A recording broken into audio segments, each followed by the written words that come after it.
السلام علیکم ورحمۃ اللہ۔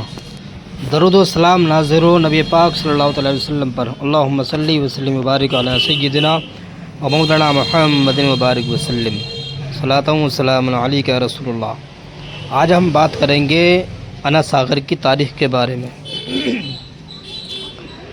انا ساگر ایک خوبصورت مصنوعی جھیل ہے جو اجمیر شریف، راجستھان اور ہندوستان میں واقع ہے۔ یہ جھیل 11ویں شتابدی میں بنائی گئی تھی اور اس کا شمار اجمیر کے مشہور تاریخی مقامات میں ہوتا ہے، اور اس کو انا ساگر جھیل کو ایران کے باشندے اناپور یا اناجی چوہان نے راجہ انوراج چوہان، جو پرتھوی راج چوہان کے دادا تھے، ان کے دور حکومت میں سن 1135 سے لے کر 1150 عیسوی کے درمیان، یعنی 15 سال کے درمیان تعمیر کروایا گیا۔ اسی اناجی کے نام پر اس جھیل کو انا ساگر کہا جاتا ہے، اور اس کو بنانے کا مقصد یہ تھا کہ یہ جھیل بارش کے پانی کو ذخیرہ یعنی اکٹھا کرنے کے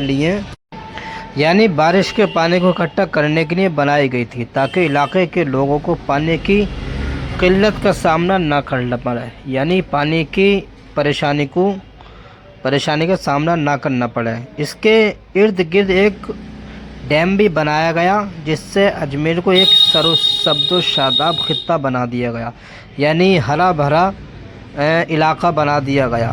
اور آگے کہتے ہیں کہ یہ جھیل مغلیہ دور میں بھی باقی رہی۔ مغلیہ بادشاہ شاہجہاں اور جہانگیر نے انا ساگر کے کنارے باغات تعمیر کروائے، جو بعد میں برادری باغ یا دولت باغ کہلائے گئے۔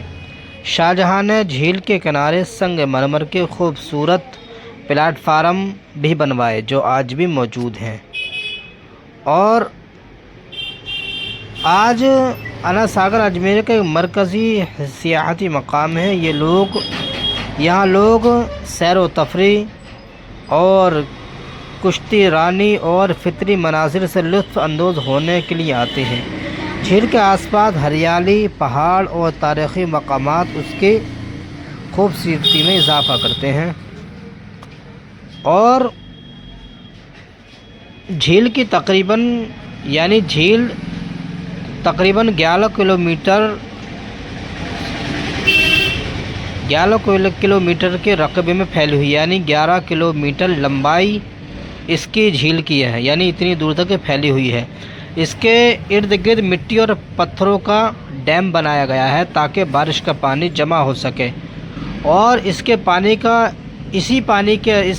پانی کا ذریعہ پہاڑوں سے آنے والا برساتی پانی ہے۔ اور اس وقت اس کے ساتھ اطراف میں درخت، باغات اور سڑکیں بنائی گئیں، جنہوں نے اسے ایک حسین تاریخی مقام بنا دیا۔ اور جب مغلیہ سلطنت کا عروج ہوا تو اجمیر بھی ایک اہم مرکز بن گیا، جسے جہانگیر نے انا ساگر کے کنارے ایک باغ تعمیر کروایا، جسے جہانگیر باغ بھی کہا جاتا ہے۔ اور شاہجہاں نے اس کو سنگ مرمر یعنی وائٹ ماربل سے بنوایا، جو آج بھی موجود ہے۔ اس کے بعد برطانیہ حکومت کے زمانے میں جب برطانوی دور شروع ہوا تو اجمیر ان کے زیر اقتدار آ گیا، یعنی ان کے ہاتھوں میں آ گیا۔ انہوں نے بھی اس علاقے کی خوبصورتی کو برقرار رکھنے کے لیے انتظام کیا، یعنی اس کے جو بھی خوبصورتی چیزیں تھیں اس میں چھیڑ چھاڑی نہیں کی، نہ ہی اس کو توڑا، نہ ہی اس کو وہاں کے باغات کو اکھاڑا، اور نہ ہی وہاں پر کوئی ایسی چیز چلوائی جس سے کہ مقامات ڈھا دیے جائیں، اور اس کو ویسے ہی بنا رہنے دیا جیسے کہ اناجی چوہان کے دور میں تھا، جیسے کہ جہانگیر بادشاہ کے دور میں تھا، جیسے کہ شاہجہاں کے دور میں تھا۔ اور کہتے ہیں موجودہ دور میں انا ساگر اجمیر کا دل کہلاتا ہے۔ یہاں پر کشتی ہوتی ہے، فٹ بال گرافی ہوتی ہے، اور شام کے وقت سورج ڈوبنے کا منظر بہت ہی حسین و جمیل ہوتا ہے۔ جھیل کے آس پاس بادشاہوں نے باغات بنوائے، اور ایک چیز اور ہے کہ اس کے بغل میں یعنی اس کے برابر میں ہی خواجہ غریب نواز چشتی رحمۃ اللہ تعالیٰ علیہ کی درگاہ بھی موجود ہے۔ تو ہم آپ کو ایک واقعہ بھی اسی کے ساتھ بتا دیتے ہیں، جو انا ساگر اور خواجہ غریب نواز کے درمیان ہے۔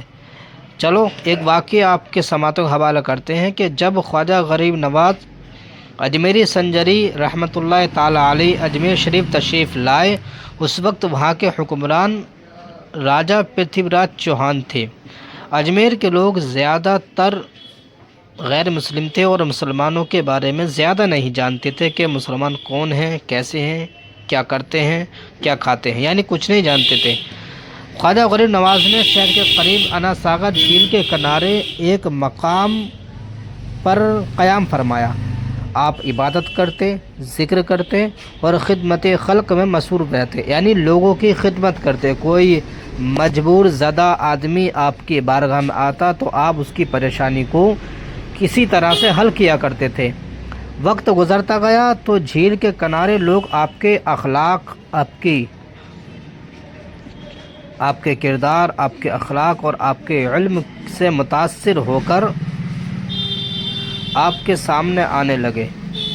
راجہ کو یہ بات پسند نہیں آئی کہ شہر کے لوگ ایک غریب درویش کے ارد گرد جمع ہونے لگے ہیں، یعنی بادشاہ پرتھوی راج کو یہ بات اچھی نہیں لگی۔ کیا میرا دربار چھوڑ کر ایک فقیر کے پاس یہ لوگ جا رہے ہیں؟ بادشاہ کو یہ بات بالکل پسند نہیں آئی۔ راجہ کو یہ بات پسند نہیں آئی کہ شہر کے لوگ ایک غریب درویش کے ارد گرد جمع ہونے لگے ہیں۔ اس نے انا ساگر جھیل سے پانی بند کر دیا، بند کرنے کا حکم دیا تاکہ خواجہ غریب نواز اور ان کے ساتھیوں کو پریشانی ہو۔ اس کے بعد اگر وہ بند کرتے ہیں تو خواجہ غریب نواز نے فرمایا اگر وہ ڈیم کو بند کرتے ہیں یعنی پانی کو بند کرتے ہیں تو ہم اللہ کے خزانوں سے،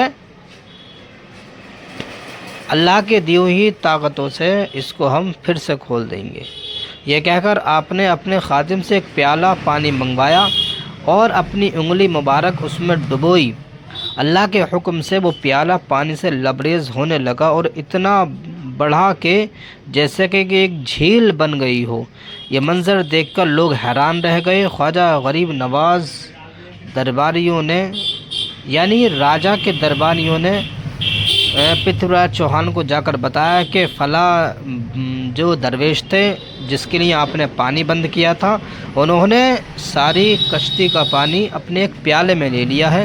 بادشاہ کو یہ جب پتہ چلا تو وہ حیرت زدہ ہو گیا، یعنی پریشان ہو گیا کہ اتنا بڑا ندی کو ایک پیالے میں کیسے لیا جا سکتا ہے۔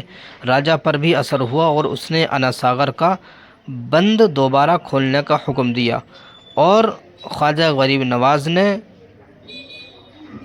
وہ پیالہ واپسی اس ندی میں ڈال دیا۔ اس واقعے سے پتہ چلتا ہے یہ قصہ صرف ایک کرامت نہیں بلکہ سبق دیتا ہے کہ اللہ کے نیک بندے کبھی مایوس نہیں ہوتے اور دنیا کی طاقتیں ان کے ایمان کو نہیں روک سکتی۔ اور ہم بھی آپ سے یہی کہتے ہیں کہ اللہ تبارک و تعالیٰ کا جب تک حکم نہیں آتا ہے مسلمان کمزور نہ سمجھے، کیونکہ وقت بدلتا ہے، دور بدلتا ہے، ہر پریشانی کا حل اللہ تبارک و